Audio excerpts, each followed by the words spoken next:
Medieval ladies went to great lengths to look perfect. Beauty then was not only a means of attracting attention, but also an indicator of status. But behind the exterior refinement hid pain, risk, and even mortal danger. In this video, we will tell you about the most amazing and shocking beauty tricks used by women of past centuries.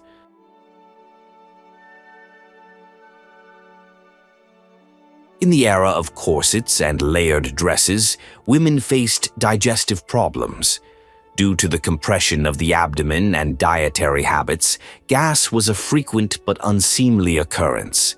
To cover up the sounds and odors, the anti-flatulent device, or otherwise Van Veer, was invented. It was a small rubber tube with a valve hidden under the underwear. It diverted the gas into the lower layers of the skirt, where the sound was muffled by the many layers of fabric. As a result, the people around her didn't notice anything. But the tube alone was not enough. To avoid embarrassing odor situations, women went even further. They sewed scented pads soaked in lavender, rose oil, and musk to their underwear. The odors became noble, and even if the device failed, outsiders suspected nothing. At first glance, it seems like a brilliant invention, but the tube could clog, and then it not only stopped working, but also began to make strange noises at the most inopportune moment. And if the cloth pads were not changed for too long, the odor from them became not so pleasant. But the most amazing thing is that in the 19th century, it was believed that scented pads with lavender protect against diseases, so many women wore them not only under the skirt, but also around the neck. This strange mechanism shows how far the ladies of the past could go for the sake of external nobility. For the sake of beauty, they had to put up with uncomfortable devices and even the risk of embarrassing themselves in public. But if you were surprised by this method, then the next will be even more interesting. A beautiful smile has always been important. In the Middle Ages and the centuries that followed, white, straight teeth were considered a sign of health and aristocracy. But there was one problem. Keeping teeth was almost impossible. Hygiene back then was at a primitive level, and the sweets and sour wines that were favored destroyed enamel. By the age of 30 to 40, many women simply did not have their teeth left. But no one wanted to walk around with a toothless mouth, so they had to look for non-standard solutions. When an aristocrat's teeth fell out, they were replaced with someone else's. The most affordable option, the teeth of dead people. In the 19th century, there was even a market for dead teeth. Poor people sold them, and dentists inserted wealthy clients. Another source was slaves and soldiers. After major battles, such as the Battle of Waterloo, battlefields were turned into dental warehouses. Dentists bought up the teeth of dead soldiers, cleaned them, and sold them to rich ladies. These teeth were called Waterloo diamonds, a strange name for something so gruesome, isn't it? But other people's teeth quickly began to rot because there was no grafting technology back then. So the ladies had other tricks. To make teeth perfectly white, women used lemon and vinegar. They rubbed these acids on their teeth to make them whiter. The effect was instantaneous. The teeth did get whiter. But along with this, the enamel was destroyed, and the teeth began to rot and In the Middle Ages, hair was a symbol of female beauty, but only in one place, on the head. Long, thick locks were considered a sign of health and noble origin, but hair on the face and body was unacceptable. And the higher was the status of the lady, the more she had to watch out for it. In the 14th to 15th centuries in Europe, there was an unusual fashion, a high, smooth forehead. It was believed that it makes the face more noble and refined. But nature did not give everyone such appearance, and ladies had to artificially increase the forehead. They plucked their hair right off their foreheads. To prevent it from growing back, they rubbed a mixture of lime, vinegar, and even cat urine on the skin. This method had side effects: skin inflammation, burns, and even scars. But for women of that time, beauty was more important than pain.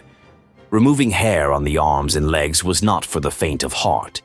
At that time, there were no razors, so they used wax and even burning sulfur. The process was painful. Heated wax was applied to the skin and torn off sharply along with the hair. This is somewhat similar to modern waxing, but the wax was rough and the skin was often traumatized. In more drastic cases, hair was burned out with sulfur, applying the powder to the skin and setting it on fire. The hair did disappear, but the skin often suffered along with it. When removing hair with sulfur, women received chemical burns and infections, but still continued to use this method. But that's not all. For the sake of perfect color and density of hair on the head, ladies were willing to make even more shocking sacrifices. In the Middle Ages, golden or light brown hair was in fashion, but nature awarded such shades not everyone. Women found a natural way to lighten their hair that today would only cause disgust. They rubbed urine on their hair and sat in the sun for hours. Urine contains ammonia, which actually discolored the hair. In Europe, this method was especially popular with Venetian women. They sat on the roofs of houses for hours, waiting for the effect. But there was one nuance: the smell. From the hair, it did not weather for weeks, so women watered the head with floral infusions. But if you think that this is the most unpleasant part of care, you are wrong. Today, it's hard to imagine life without shampoo, but in the Middle Ages it simply didn't exist. Instead, they used ashes, cinders, and even beef bile. Ash and ashes were good for cleansing hair of grease, but they made it stiff and brittle. Beef bile helped to fight dirt, but had a pungent odor which had to be interrupted by aromatic oils. But even after such, washing hair was almost impossible to comb.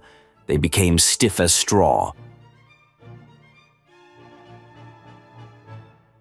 Bright lips are in fashion not only today. In the Middle Ages, women also strived to make them a rich red color. But lipstick then was made not from safe components, but from cinnabar, a mineral containing mercury. Vermilion gives a deep red color. It was mixed with wax and applied to the lips. The woman looked bright and attractive, but the mercury gradually accumulated in the body. After a few years of using such lipstick, headaches, weakness, and memory problems began. Later, there were convulsions, kidney failure, and even death. And to make the look seem deeper and more mysterious, the ladies used a real poison, tincture of belladonna. Belladonna is a plant that dilates the pupils, making the eyes look bigger and more expressive. But this method had dire consequences. Temporary improvement in vision was followed by dizziness, nausea, and hallucinations.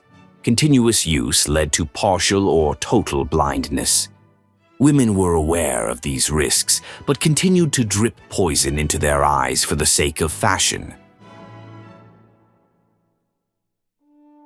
Cleanliness is the key to health. But in the Middle Ages, it was the opposite. Washing was often considered dangerous. People believed that water opened the pores, and through them diseases entered the body. As a result, women could not take a bath for months and sometimes years. But the odors never went away. People sweated then no less than they do now, and deodorants did not exist yet. To avoid unpleasant odor, armpits were covered with small rags soaked in perfume. These cloths absorbed sweat and spread floral scents. On particularly hot days, women changed them several times a day. But there was one thing. If you forgot to change the cloths, the odor got worse. Sweat mixed with perfume gave an even more pungent and stifling odor. Some ladies believed that the body itself should smell nice and simply rubbed spices on the skin. Cinnamon and nutmeg were especially popular. Women hoped that the body would absorb the fragrance, but in reality, the spices irritated the skin and caused itching. Those who applied them to the neck and wrists suffered particularly badly. The skin there is thin and irritation would occur. These methods did not replace washing, but rather masked the problem. Perfume and spices clogged the pores, the skin became inflamed, and the odor became more unpleasant every day. But perfume in those days was more than just a way to smell good. It was considered a defense against disease. It was believed that pungent odors helped to avoid epidemics, so ladies constantly carried small vials of strong scents. But they were made from animal glands and internal organs. French aristocrats used perfumes with musk and amber. Musk was extracted from the glands of deer, beaver, and boar. It had such a strong odor that it could last for months. Ambergris is an even rarer ingredient. It is a substance from the stomach of sperm whales that was thrown into the sea. A lot of money was paid for a piece of ambergris, as it gave the perfume staying power. The richer the woman was, the more pungent perfume she used. But in Italy, noble ladies wore perfume with the addition of the blood of pigeons. It was believed that their blood gives youth and vitality. Some women even diluted drops of blood in water and washed their faces with this solution. They believed it made their skin soft and clean. Yes, beauty in the Middle Ages required incredible sacrifices. Women bleached their hair with urine, painted their lips with poisonous mercury, wore the teeth of the dead, and used perfumes with blood. Many of these methods not only failed to improve appearance, but slowly destroyed health. Fortunately, times have changed, but the main question remains: what are modern women willing to do for beauty?